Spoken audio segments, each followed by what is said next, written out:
옛날에는 돈이 많은 가정이라면 일단 웬만하면 유학을 보내려고 했습니다. 현지인과 대화를 자주 하는 것만으로도 충분히 공부가 되고 도움이 되기 때문인데요. 뿐만 아니라 무엇이든 본고장에서 직접 배우는 게 가장 좋습니다. 그러나 요즘에는 굳이 해외로 유학을 가지 않아도 인터넷으로 원어민에게 충분히 배울 수 있는 시대이며 예전처럼 유학을 매우 중요시하는 생활은 아니다 보니 옛날에 비해 유학 보내는 가정이 적어졌습니다. 또한 다른 나라로 이민을 갔던 사람들도 오히려 한국이 살기 좋은 나라라는 것을 깨닫고 돌아오는 경우가 많죠. 이러한 이유는 우리나라가 그만큼 발전했기 때문이 아닐까라는 생각을 해봅니다. 그리고 발전뿐만 아니라 한국에 익숙해지면 다른 나라에서는 살기 힘들 정도로 장점이 많은 사회라고 합니다. 특히 여러가지 속도 면에서 뼈저리게 느낄 수 있다고 말하는데 이제 잘 쓰지도 않는 빨리빨리 나라인 만큼 속도에서는 어느 나라보다 자신 있는 게 우리나라이다 보니 빠른 속도에 익숙해진 사람이 다시 느린 생활로 돌아가라고 하면 쉽지 않을 겁니다. 또 빠른 것뿐만 아니라 굉장히 효율적인 사회입니다. 한국인들은 평생 최고의 효율을 중요시하며 약간의 불편함이 있다면 조금 더 나은 방법이 없는지 찾아보죠. 그런데 이런 한국인이 과연 해외에서 적응할 수 있을까요? 실제로 글로벌 커뮤니티에 외국인이 한국인이 이사 왔는데 적응을 못하고 있다며 글을 하나 작성했고 많은 외국인들이 공감을 하고 있는데 그럼 바로 어떤 내용인지 확인해 보겠습니다. 얼마 전부터 한국인과 같이 일하게 됐어. 그는 원래 한국에서 일하다가 회사에서 1년 정도 이곳에서 일하라며 보내셨다고 해. 그의 첫 모습은 미국이 처음이라 굉장히 큰 기대를 하고 있다는 것이 표정과 행동에 다 드러났는데 아직 2달도 지나지 않은 지금은 그 기대가 모두 사라진 것처럼 보여. 처음에는 분명 자연이 좋다, 풍경이 좋다, 건물이 멋있다, 멋진 문화와 한국과 다른 사회가 새롭다 등 긍정적인 말들을 했다. 하지만 날이 갈수록 그의 긍정적인 날들이 점점 부정적으로 바뀌더라고. 최근에 그가 나에게 말한 불만은 운전면허증인데 슬프게도 그는 미국에 도착하고 얼마 지나지 않아 짐을 도둑 맞았어. 그리고 그 물건에는 여권과 운전면허증도 포함되어 있었다. 호텔에서 잠깐 동안 지내고 있던 그는 혼자 지내기에 충분히 큰 집을 구해서 아주 크게 기뻐하더라고. 그리고 그날 도둑을 맞았다고 한다. 아무리 미국이라고 해도 온 지 며칠 만에 도둑 맞는 일은 흔하지 않기 때문에 대체 이유가 무엇이냐고 물어봤더니 차에서 짐을 빼며 잠깐 동안 체온크를 열어뒀는데 그 사이에 짐이 사라졌다고 한다. 그 말을 듣고 도둑 맞는 건 어찌 보면 당연했구나 싶더라. 트렁크 문을 열어놓고 자리를 비우는 건 정말 바보 같은 짓이니까. 하지만 그는 한국에선 너무나 흔하게 하던 행동이라 누가 훔쳐갈 거라 전혀 예상하지 못했다고 하더라. 나는 차라리 미국이라는 나라를 빨리 경험하게 돼서 다행으로 여기라며 의뢰해줬어. 그러나 그는 그날 이후 며칠 동안 굉장히 우울해하더라. 그리고 2달이 지난 지금 그는 그때 도둑 맞은 운전면허증 때문에 큰 불만을 갖고 있어 바로 재발급을 신청했는데 2달이 지났는데 아직도 오지 않았다며 불만을 말하더라고. 그래서 나는 빠르면 2달, 보통 3달 정도 걸린다고 했다니 무슨 귀신이라도 본듯 입을 크게 벌리며 놀라더라. 그래서 나는 한국에서는 얼마나 걸리기 위해 그렇게 크게 놀느냐고 물어봤더니 며칠이면 된다고 하며 일주일을 남기지 않는다고 한다. 그제서야 그가 왜 놀랐는지 이해가 됐어. 며칠 만에 와야 되는 운전면허증이 2달이 지나도 오고 있지 않으니 충격을 받은 것이지.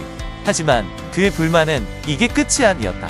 약 1달 전에 인터넷을 신청했는데 아직도 설치가 안 됐다며 자신은 10대 이후로 컴퓨터 게임을 1달 동안 못한 건 처음이라고 말하더라. 그래서 이것에 대해서도 물어봤어요. 한국은 그럼 인터넷을 신청하면 얼마나 걸리냐고 말이야. 솔직히 지금도 믿기지 않고 사실은 모르겠지만 한국은 보통 3일 내로 설치가 끝나고 빠르면 다음날 가끔 당일에도 설치가 된다고 하더라. 대체 이게 어떻게 가능한 건지 너무 신기했어. 그가 하는 한국에 대한 정보들은 마치 다른 행성에서 사는 사람인 것처럼 착각을 들게 한다. 물론 그가 한 말이 모두 사실이라면 말이야. 그리고 오늘은 내가 그의 말을 듣고 충격을 받았는데 나는 은행을 방문하기 위해 매일 연차를 사용했어. 그러자 그는 나에게 잘 놀라고 하더라고. 그래서 나는 놀기 위해 연차를 쓰는 게 아니라 은행을 방문하려고 쓰는 거라고 말했더니 은행만 갈 거면 점심시간에 가도 되는 거 아니냐고 하더라. 그러면서 당연히 놀기 위해 연차를 쓰는 줄 알았다는 거야. 그럼 한국인들은 은행 갈 때는 점심시간에 가서 이리 보냐고 물어봤더니 그러는 사람이 많다고 하더라고. 내가 직접 한국에서 그가 말한 것들을 겪지 않는 이상 믿지는 않겠지만 그가 라는 말을 듣다 보면 한국에서 한번 살아보고 싶다는 생각을 하게 돼. 혹시 한국에서 살고 있는 사람이 있다면 진실을 알려줘. 그가 한 말들이 모두 사실이야. 글은 여기서 끝이 납니다. 사실 미국 말고도 선진국이라 불리는 나라들 대부분 미국이랑 크게 다르지 않죠. 유독 한국이 빠를 뿐. 그러다 보니 외국인들이 한국을 방문하면 빠른 속도의 충격을 받는 것이고, 반대로 한국인이 해외로 가면 느린 속도의 충격을 받는 것 같습니다. 그럼 바로 해당 글에 대한 자세한 일반인 살펴보겠습니다. 얼마 전에 2달 전에 신청한 운전면허증이 도착해서 빨리 왔다고 좋아했는데, 은행 업무를 점심시간에 끝낸다는 것은 믿을 수가 없어. 보통 30분이나 1시간 정도 아니야. 은행에 가는 시간만 해도 그렇게 걸릴 것 같은데 한국인은 과장이 심하구나. 인터넷 설치를 당일에 해주기도 한다니. 이건 지구에서 존재할 수 없는 서비스라고.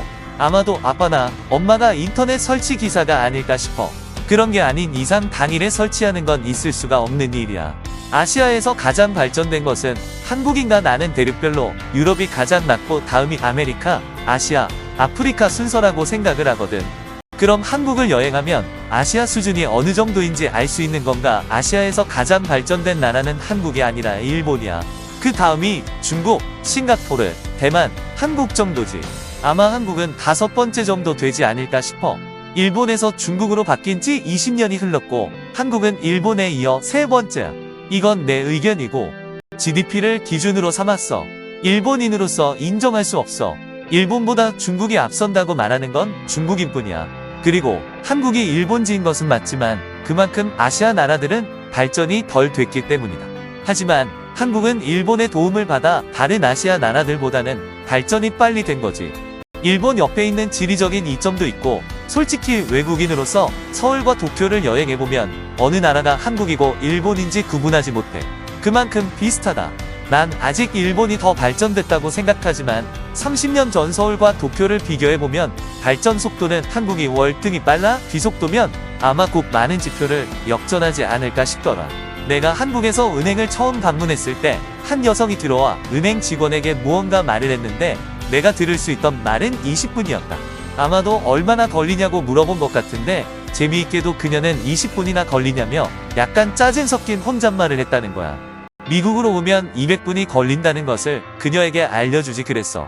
한국에서 4년 살고 느낀 것은 미국인들이 인내심이 대단하다는 것이다. 올해 미국에 잠깐 돌아갔었는데 대체 미국인들은 아무런 불만 없이 긴 시간에 어떻게 기다리나 신기했어. 내 한국인 친구는 스마트폰이 고장나서 수리를 맡기려고 했는데 3주가 걸린다는 직원의 말을 듣고 그냥 새로 사달라. 왜냐하면 한국에서는 당일 빠르면 1시간 안에 고쳐지는 경우가 있거든. 이런 나라에서 사는 사람에게 3주를 기다리라고 하는 건 고문과도 같을 거야. 시청해주셔서 감사합니다.